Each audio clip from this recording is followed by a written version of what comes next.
Previously on Pretty Little Liars Original Sin. Hi guys, it's Lauren Daisy. Welcome back to my channel and welcome to the penultimate episode of Pretty Little Liars Summer School. Today we're going to be talking about episode 7 and yeah, this is the one right before the finale next week. So this is kind of our last theories and everything kind of thing before we actually get the full reveal on Thursday.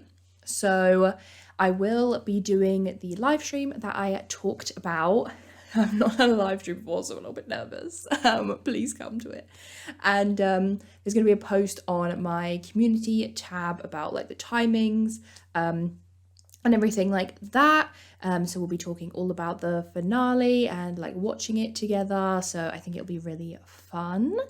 But yeah, we're going to get into episode 7. So we're going to go through the episode and kind of talk about what happened. And then at the end, I'll give my theories and I guess my final locked in predictions for who I think Bloody Rose is. So we started with the girls trying to like comfort Imogen and just understand this whole thing.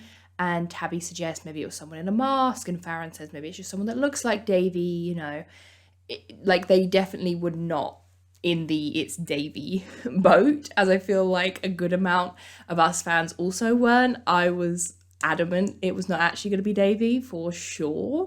So, yeah, that's kind of like what they're theorising, and basically just trying to comfort Imogen over this whole thing because it has clearly rattled her. Because yeah, like I said, I did think that her task was going to be more psychological than physical. I mean, she obviously did fight with Bloody Rose, but I think seeing Davy as Bloody Rose was kind of really the task. Then we go to Jen and Noah.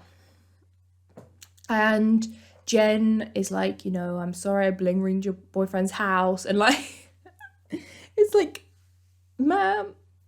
And she's like, you know, I understand if you want me to leave, but Noah's like, no, I don't want you to leave. I'm choosing you. I want to be with you. And I was just like, Noah.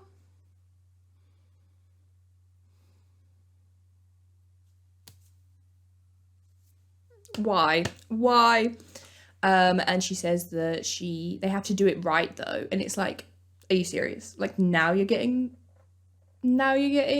your conscience turned back on? I don't know.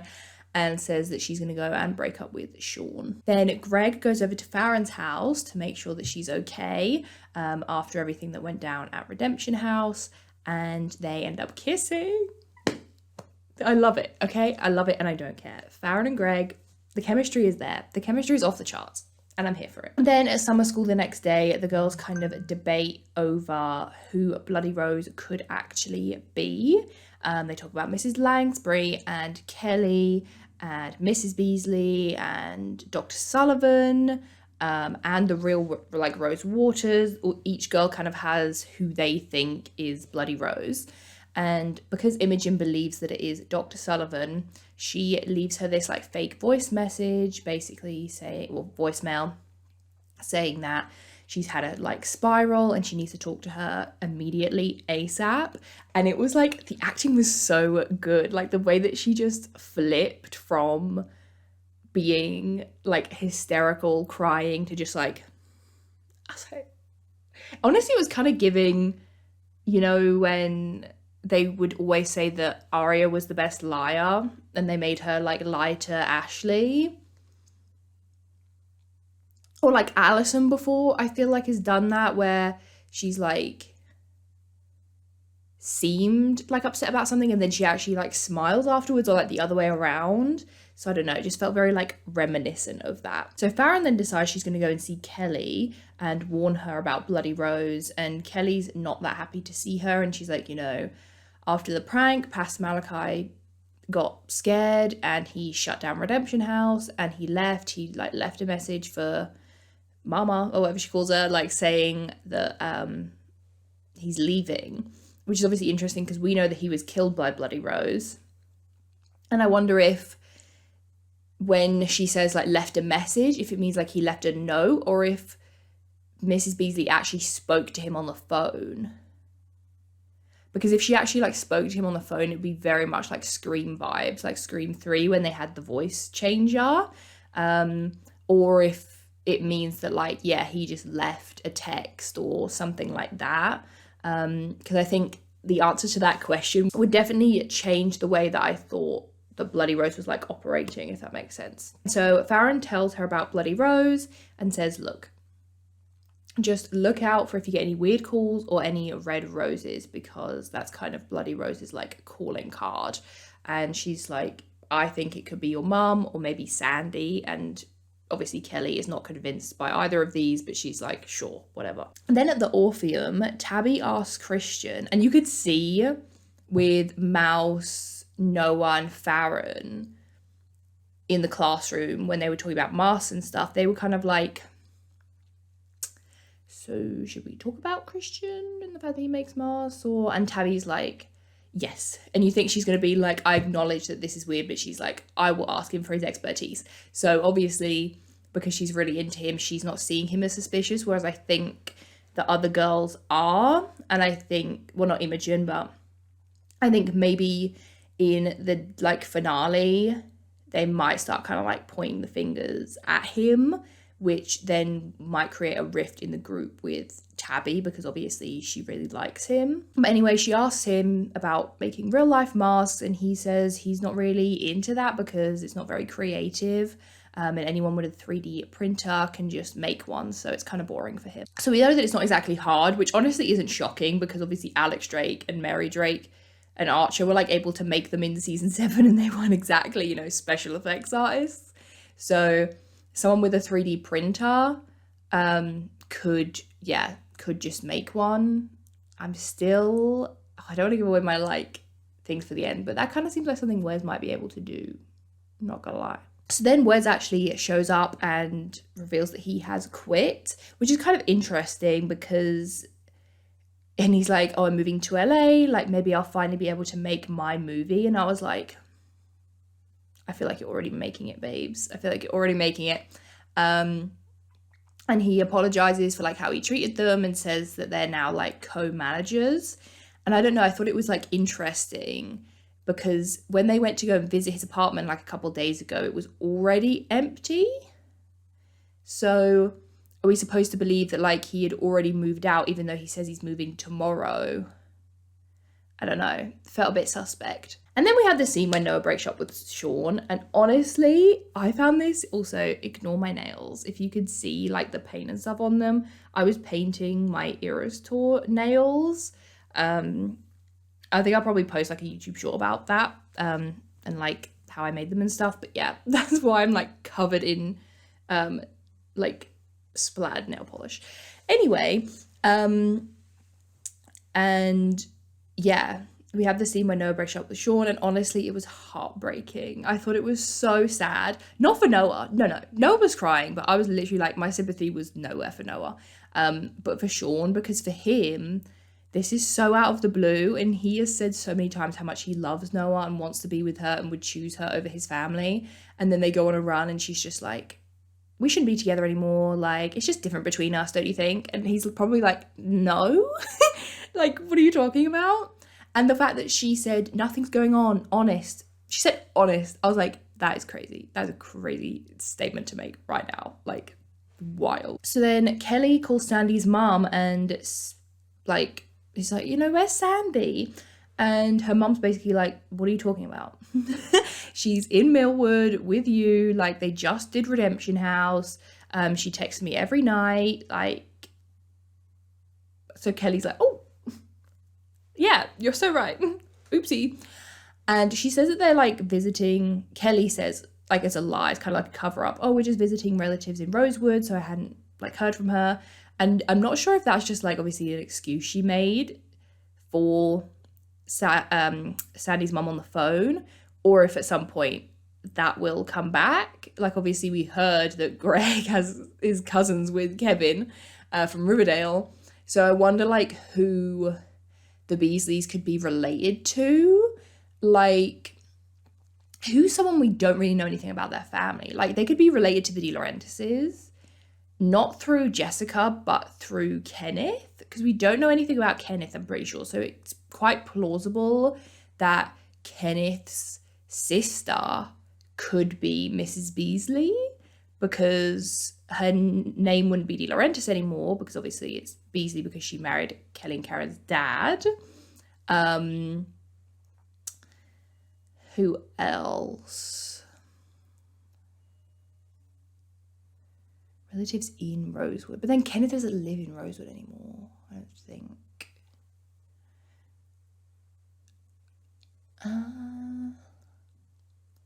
They never mentioned like Ashley having a brother or anything. But I feel like we know too much about Ashley for it to be her. Like a brother or a sister. Unless they were like estranged or something. Like, what if like Mr. Beasley or Mrs. Beasley was Ashley's like brother or sister, but then they like drifted apart, or like their parents got divorced and Ashley was like, I want to stay with this parent, and then the other one was like, I want to stay with this parent, and they moved to Millwood maybe. Or yeah, Mrs. Beasley is Ashley's sister and they just never really like mention it because they don't speak, because maybe like she's like hyper religious and that just wasn't really Ashley's vibe, so they just didn't speak anymore. And then she moved like to Millwood, and obviously Ashley stayed in Rosewood. Or maybe it's someone that just happened to move to Rosewood, maybe they're not from there. But that would be kind of interesting if it turned out that the Beasleys were in somehow related to a family that we already knew. Also, I find it really interesting that Mary Drake would have been, that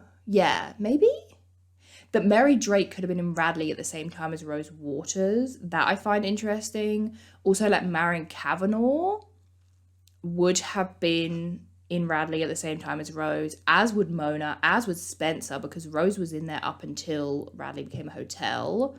So there's all these like characters from PLL, like Cece, like that she could have crossed paths with, because they all like have art classes and like do group therapy and stuff. So I think it would be really interesting if they used Rose being at Radley as a way to tie in like other characters that we know. I feel like that would be kind of fun as well. Yeah, I just think that would be fun. I feel like these little Easter eggs, it'd be fun if they then like amount to something like, I don't know, because I do think Sean might die or like leave the team. It would be kind of fun if like, because Farron obviously has been at the pool, if maybe next season she joins the swim team rather than the dance like team. And she joins, like the swim team kind of like as an homage to Emily, and then they have a swim meet at Rosewood. So then we would see them like going up to like Rosewood High, because like they still have obviously the exterior on the Warner Brothers set. So like that would be kind of fun. And then we would see people like rooting for Rosewood and people rooting for Millwood, and like, maybe we would see, I don't know, like other characters. Like, I don't know if Shay would come back, but obviously she is the swim coach there. So like that would be a fun cameo they could do. Or another teacher, or like Jenna still works at the school. So like, I feel like it would be kind of fun if, Farron joined the swim team and then they had a track, like they had a swim meet, or Noah's obviously on the track team. So then maybe someone from like Rosewood or something. Maybe there's like a competition. I think that would be kind of fun. Or if this Kelly having relatives thing is legit and it turns out to be someone we know, like Kenneth, and so technically they are De Laurentiis, that would be kind of a fun nod, because obviously Kelly and Karen are like both blonde, and then you have the twin thing with the De Laurentiis. That's like, that's kind of fun. Because you could even say like, if it was Ashley, Mrs. Beasley would be like, oh, my sister runs like the Radley, or something like that. I don't know. I think that would be kind of cool. And then she could like Kelly would be like, my cousin Allison. Like, that would be insane. Can you even imagine how insane that would be? That would be so good. That would be so good. Anyway, I went completely,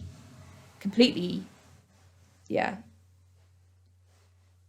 I went completely off task there, but basically, Sandy is supposedly texting every night. And I find this interesting because who is doing this? Like, whoever's doing it is keeping their bodies because no one has been announced as dead yet.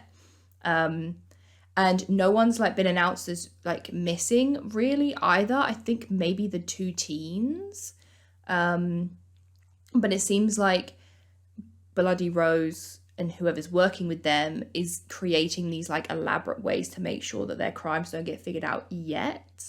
I think they're waiting for like the big, do you know what I mean? Like the big like climax of their movie, which I think is going to be Tabby's task. So I think we might see, I think maybe Tabby's task will take place at the Orpheum and we will see the bodies of the people that have already died.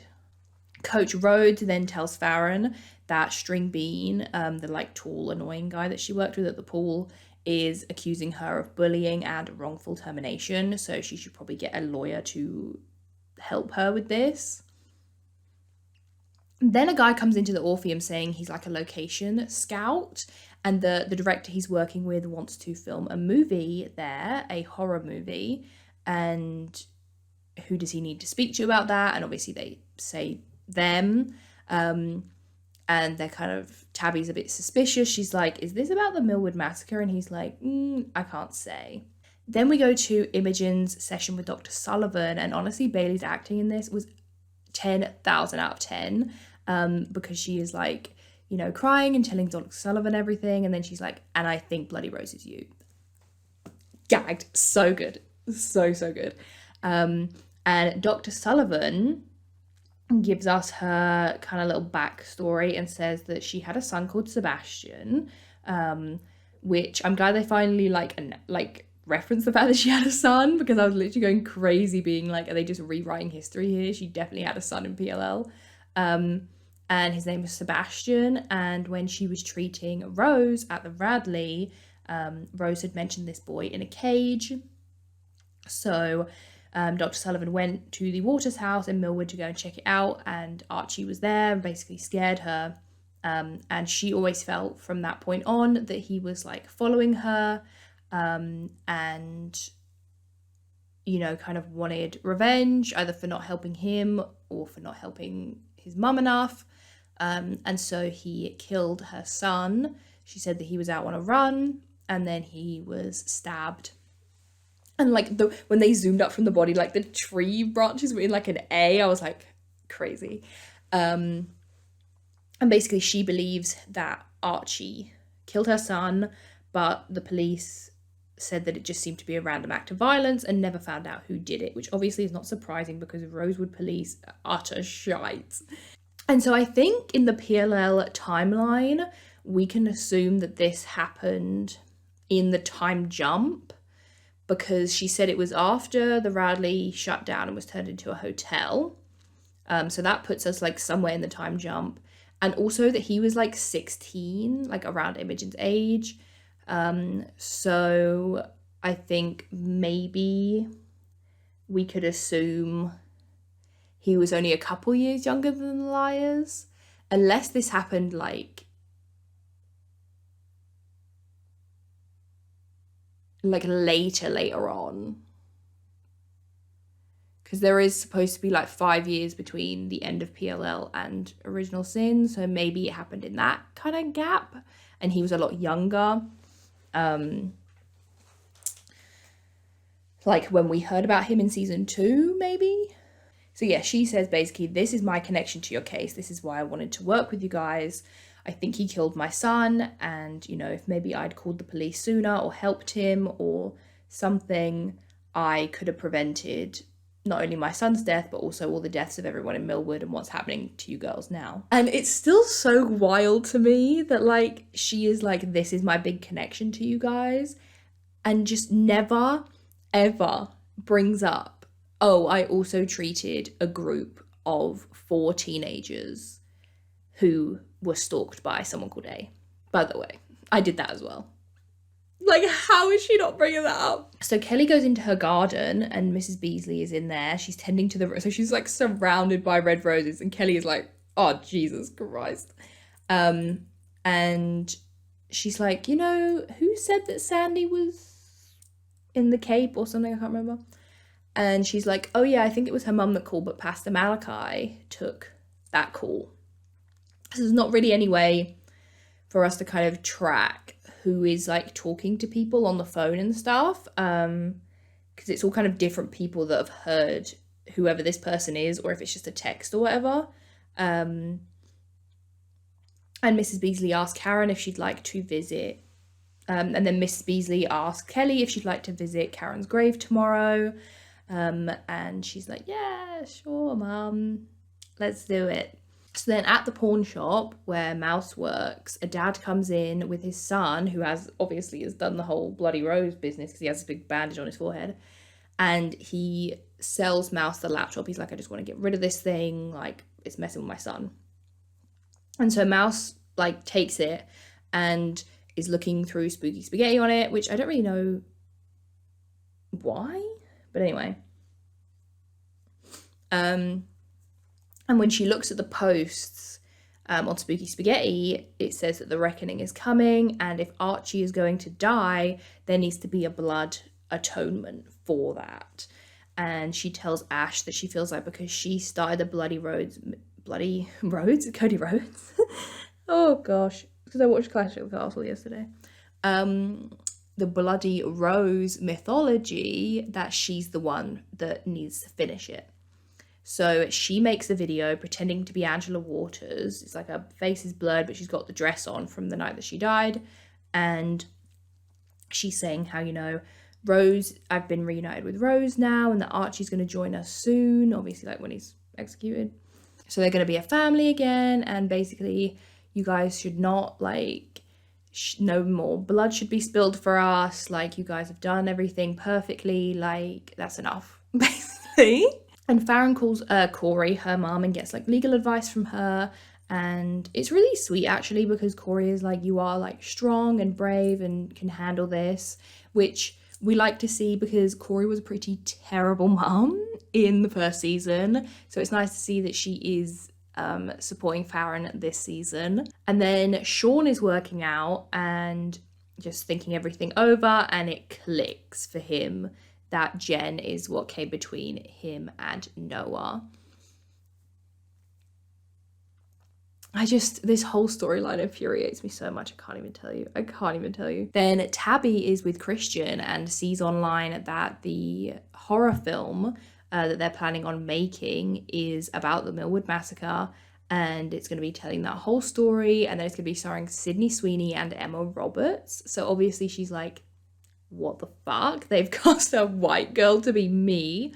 And like, this is our story. Like, I don't want someone else telling it, basically. Then we see Imogen at Johnny's house, and she is telling him exactly what's been going on with Bloody Rose. And she also says she doesn't know whether to trust Dr. Sullivan, because when she was looking online, she couldn't find anything about her son dying or anything online, so she's not sure what to believe. And Johnny, you know, asks if she would like to stay the night, because then he knows that she's safe if she's with him. And I was like, that's so adorable. That is so adorable. And then when Imogen messages Tabby to say she's staying the night, Tabby then stays the night at Christian's house, which is really cute, and he like gives her his bed to sleep in and he sleeps on the floor. And yeah, I thought that both scenes were like really cute, and I really hope they aren't evil, because that would be so upsetting and absolutely crushing. And Tabby also told Christian about Bloody Rose and everything that's been going on.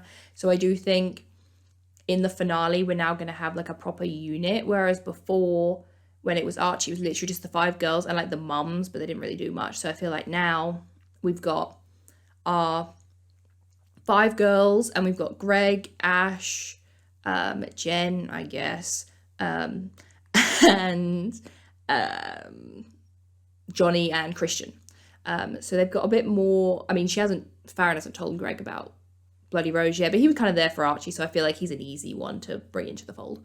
So yeah, I feel like we might have a bigger like final scene this time, with everyone kind of like together maybe. Also above Christian, I don't know if the posters mean anything in this show because they just like to do a lot of horror references anyway, and we see a ton of horror posters, like obviously in the cinema and in the classrooms and stuff, so I don't know if any of them are really meant to symbolize anything too much, but we did have a Scream 2 poster above Christian while he was asleep. So like I've mentioned, I think this season feels very Scream like focused. I think season 1 was a lot more kind of like Halloween type, and then this season has felt more like Scream kind of vibes. So yeah, that could be an interesting nod maybe, or like foreshadowing. And then Mouse, bless her heart, her video on Spooky Spaghetti completely backfires, and she just gets a bunch of angry comments saying that it's fake and saying that this is like Mouse on Radar and she lives above the pawn shop and like all this stuff, like fully doxing her, being like, this is her, she's lying. So it'll be interesting to see how that kind of plays out. I think we're definitely, whatever this reckoning thing is going to be next episode, and it's going to be like a mob of like Bloody Rose believers. So I think they're going to have to contend with like that. So I wonder if maybe, like I said, the big group of them will be more focused with the mob and whatever's happening there. And while that's happening, while they're kind of all distracted with that, is when Bloody Rose will take Tabby for her test. So the next day, Farron, the woman that you are, the queen that you are, she basically takes Coach Rhodes to the cleaners. And she's like, I have a letter from the mother of the girl that I saved when Stringbean was being negligent. I have all of my captain's log to show all of the bullying that I've experienced here. And she was basically like, we will give you a lawsuit right back if this goes on my permanent record. And I just love her. She schooled him so hard. It was great. And then Imogen actually got a good night's sleep at Johnny's, which was so cute. And she was just so happy about it and excited and was just like, thank you basically to him for making me feel safe. And it was really sweet. So the girls have a catch up. And like I've said a million times, I love when we get more friendship focused moments. And they just get to be like teenagers and are all just like gossiping and being like, oh my God, what happened? Like, I think that's really like sweet and makes you more invested in them as a group as well.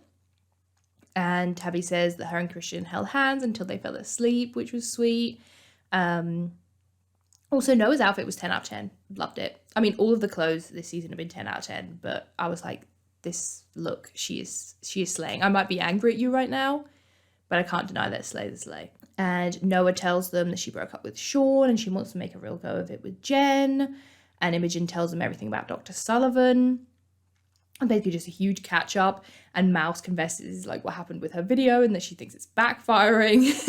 And I don't know, I just really love their group. I think they have so much chemistry as a group and it's really great. And like they're really funny and caring about each other, and they're all kind of perfectly individual but also work as an ensemble.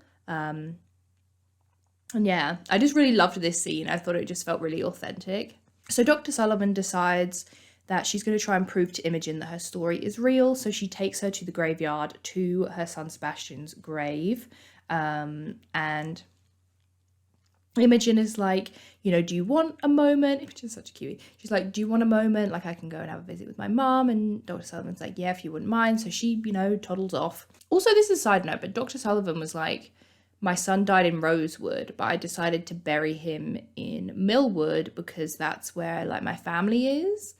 And I thought that was kind of interesting because in the hospital episodes where Imogen was going to visit her, she said she didn't have any family. So what do you mean by that? Like by family, do you mean like because we were from here? Like he's my family, so now he's here, so I come and visit him here? Or like, is there a, like, who's this guy's dad? Who, like, you know, oh God, I just had a horrible idea, but I really hope that's not the case. What if Archie is Sebastian's dad? Then why would he kill his own son? Unless she didn't tell him about him. Oh God, I really hope that's not the case, because that would be a horrific scene of events. Anyway,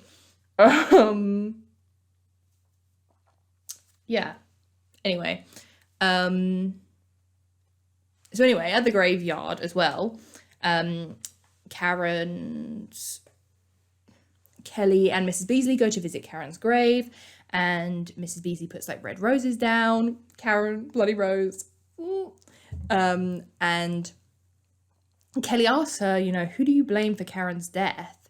And she says, obviously, I blame Archie because that's who killed Karen. But I think it all started with that video that was played at the Orpheum. And I don't think Karen would have been up in the rafters that night if the girls hadn't played that video. So I want them to all burn and suffer and atone, and they will soon. And Kelly's like, okay, all right, let me just sit on that for a second. Which is exactly what I said. I was like, despite Archie being the one that actually pushed Karen, I think it all stems back to the girls still and what they did in the movie theatre. So anyway, Imogen then sees the red roses on Karen's grave and is like, oh, maybe she's around. Maybe Bloody Rose is around. So she goes back to try and find Dr. Sullivan, but Dr. Sullivan has disappeared. And when she goes back to her car, all the doors are open and there are rose petals everywhere.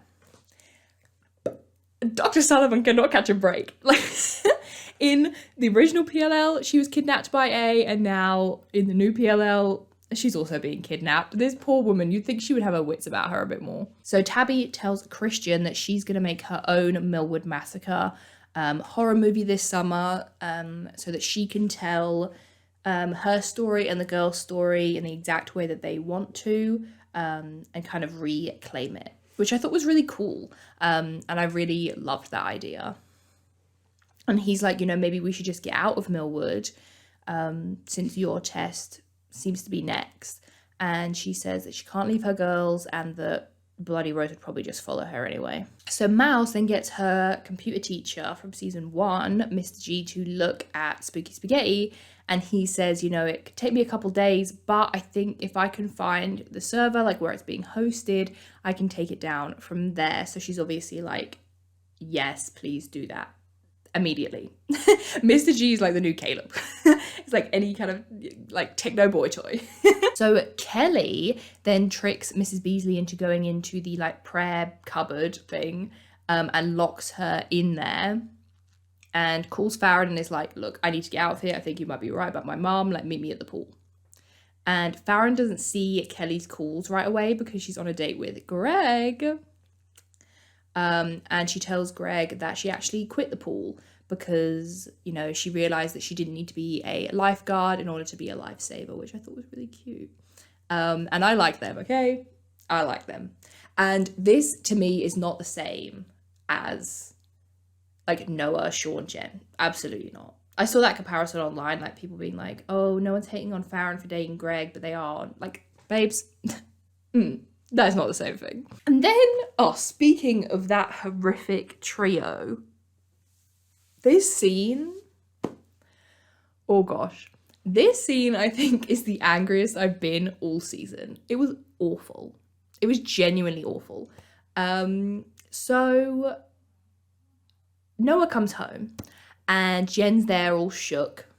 And she's like, what happened? And Jen says, you know, Sean came here and he was really angry and he was like cursing. I was like, babes, are you 5 years old? Cursing? Okay. And she's like, he did that, and points to this hole in the wall. Like, so he obviously punched a hole in the wall. And Noah goes to his house and destroys his car with a baseball bat. I'm sorry. I'm sorry, what are you talking about? Like, this season has completely ruined Noah's character, because what are you on? Like, you have lied. So not only, also, he doesn't even know that you cheated on him with Jen in juvie a year ago. So you've already been unfaithful to him once and like lied about it and managed to keep him. Then you cheat on him multiple times when you had like the opportunity to tell him so many times and stay with him and like sleep with him while you're also sleeping with her. And you lied to him. You took $2,000 from him to bail her out of jail. And then she breaks into his house and steals from his mother. And you are going to go and destroy this man's car. After everything you did to him, you're also going to destroy his car. What? Because he yelled at Jen. I'm sorry. Who fucking cares? She deserved it. Like, you, like Noah got let off so easy for what she did to Sean. Like, crazy. Also, in this scene, she's like, stay away from my girlfriend. You broke up with Sean today or yesterday. I can't remember which way round it was. But like, and you're already calling Jen your girlfriend to this man's face. Like, the disrespect is actually insane. And I felt so bad for him. I could not believe what I was watching. Like, I was watching with my boyfriend. We were both just like, I cannot believe she's destroying his car right now. I cannot believe it. And she was talking to him as if she'd never loved this man. It was insane. Like, he had been so good to her for the past few seasons, obviously aside from his moment with the performance enhancing drugs, and like had let her stay in his house for like 6 months or however long it was. Like, and then she's just all of a sudden acting like he's this horrible person and that she never cared about him and she only cares about Jen now. It just felt so weird. I'm sorry. It's the one thing from this season and probably from the show overall that I just cannot get on board with. So then Mouse comes home and her grandma's sitting there with the real Rose Waters. So she's not dead. She just jumped and survived. So I'm so interested to see what she has to say about this whole thing. And then Farron finally listens to the voicemails and goes to the pool. And Kelly is sitting on the edge of the pool, just like waiting for her, and Bloody Rose comes up behind her. And by the time Farron gets there, Kelly's body is in the water, upside down, and Bloody Rose is kind of watching from behind a fence. And that is how we finished episode 7. So to be honest, I don't have a lot of theories to talk about this episode, I'll be honest. One, I do not believe that Sean punched that hole in the wall. I think that Jen did it. Or like used the baseball bat to do it or something. Like, Sean hasn't like shown himself to be very angry outside of when he was taking the performance enhancing drugs. So I think the two options here are that he was taking them again or took them like after him and Noah broke up, because obviously Noah was the one that was kind of stopping him from taking them. So maybe he took them and that obviously made him really like even more angry with the added like testosterone and stuff. And he did punch the hole in the wall. I don't think he's justified in doing that because obviously he's never the answer, but also low-key, like, compared to everything that happened to him, that was me. I would have punched Jen in the face. No, that's a joke, obviously. And then, so I think either that is what happened. He was taking them again and just lost his cool and went to the house. Or he did not do it and Jen did it. And I really want that to be the case. I want Jen to turn out to be evil so badly. Because yeah, even if not this season, next season, I think if you wanted to like carry it over and then you find out she did all this stuff like next season. Because yeah, it was weird. Like when Noah mentioned him punching the wall, he didn't say anything. Like he didn't outright deny it, but he also didn't say, yeah, I did it. And so I feel like maybe because he said you're a liar, you're a cheater, which truth, facts, tell her, Sean. But maybe he meant like you're a liar. I never did that. Like I never punched a hole in the wall. Maybe. And she didn't really give him the chance to speak. So I do think the most interesting way for them to take this story now is for it to turn out that Jen manipulated this entire situation. That would be crazy. Like, that's the only way they could redeem this for me, I think. Because otherwise, if they just go on, it just is Jen and Noah happy in season 3 and we are just supposed to forget about Sean. I can't do it, babes. I can't do it. Next, I don't think that Kelly is really dead. At least I really, really hope not anyway. I think Farron will either like save her, because Farron's been doing a lot of like superwoman shit these days, you know what I mean? So I feel like she might jump in the pool and save her. Or it'll be one of those dummies in the pool again. To be fair, that dummy did sink to the bottom of the pool though. Like, But I think that would be kind of interesting if it was like a dummy of Karen. Like, you know, like how they have the masks. Like, what if it's like a special effects thing that they put into the pool to make Farron think that she was dead, and then actually they have taken Kelly and she's then going to play a role or be someone that needs to be saved in the final test, maybe. Or maybe them, like maybe they'll make it seem like Karen's the one being tested, so the lies will go and try and save her, and then really Tabby will be tested or something. I don't know. I really love Mallory, so I hope she's not leaving the show. And I think Kelly has a lot more potential as a character, so I don't think they'd kill her. I think it'll be something else.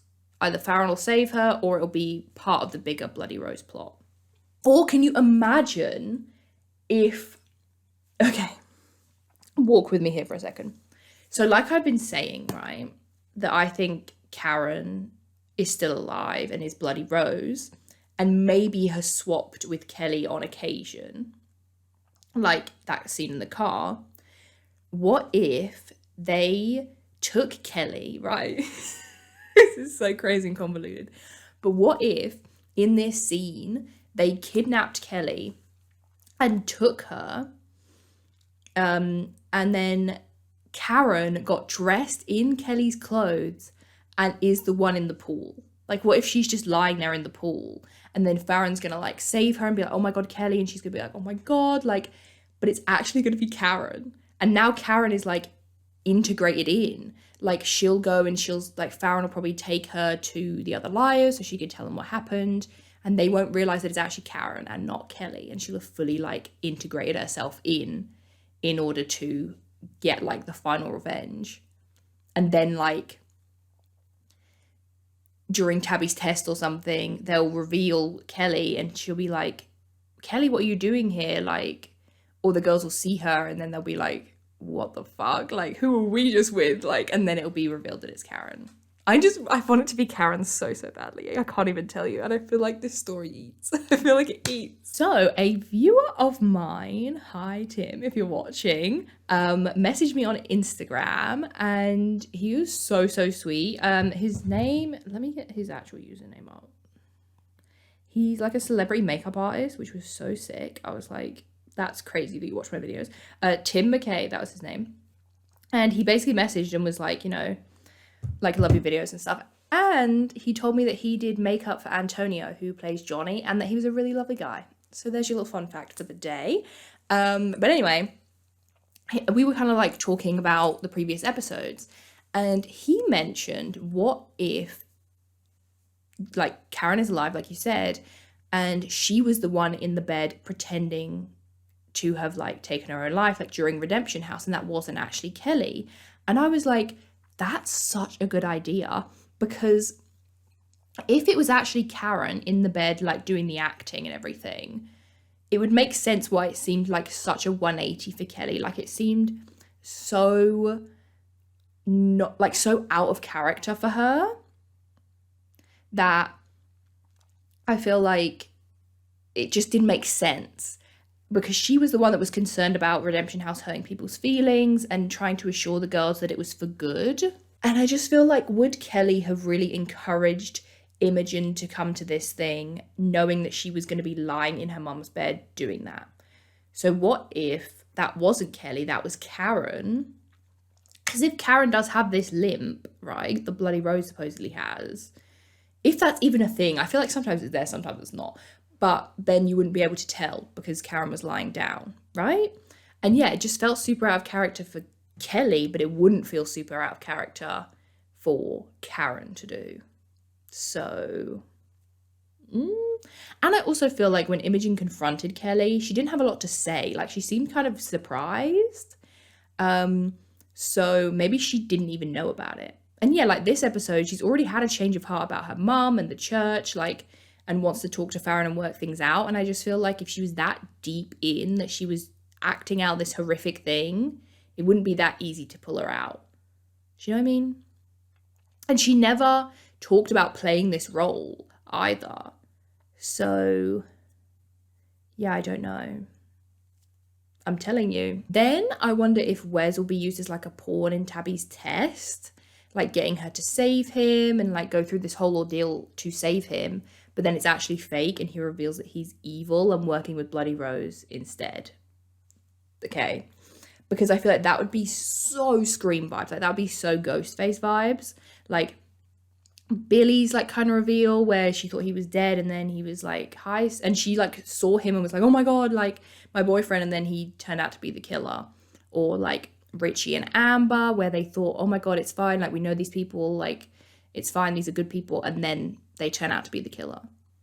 I don't know, I'm just really feeling my theory on him and Karen being the killers because he's like obsessed with horror films, so he's making his ultimate horror film while Karen wants revenge on the liars in the town.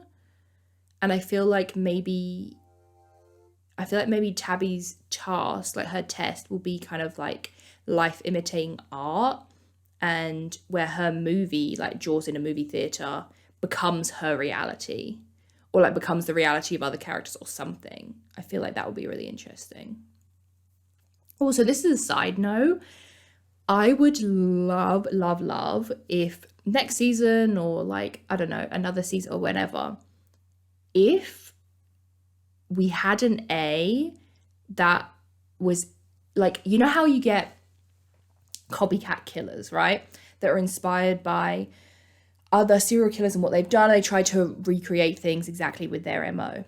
What if we had someone that went after the girls because of their history of being stalked by A, but they idolized RA from the original PLL, right?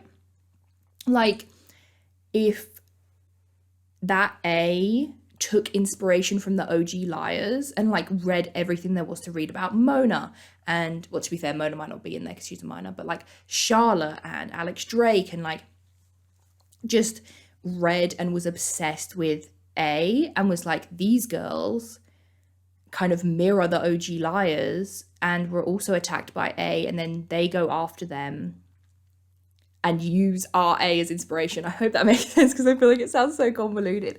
But like, if they saw what happened to the OG liars with the dollhouse and made their own dollhouse to put our new liars in, because I feel like the dollhouse idea was so genius and it's such a fan favorite and it's an incredible episode, but we didn't get to see enough of it.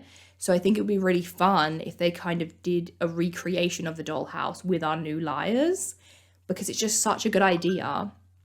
And if they did like more episodes in it, and yeah, if they had a whole thing where a person called A was coming after them, and it's because they were trying to be a copycat A, but not of the A that the original Sin Liars know, but the A that we know, with the dollhouse and like the text and maybe the dolls like that Mona used to get, or some of the things our liars had to do, like if then the new liars have to do those things and they don't realize why this is all happening because they don't know about our OG liars. Does that make any sense? I feel like I may have just cooked. Like, I feel like if someone could take that and like put it into a TV script, that would be 10 out of 10.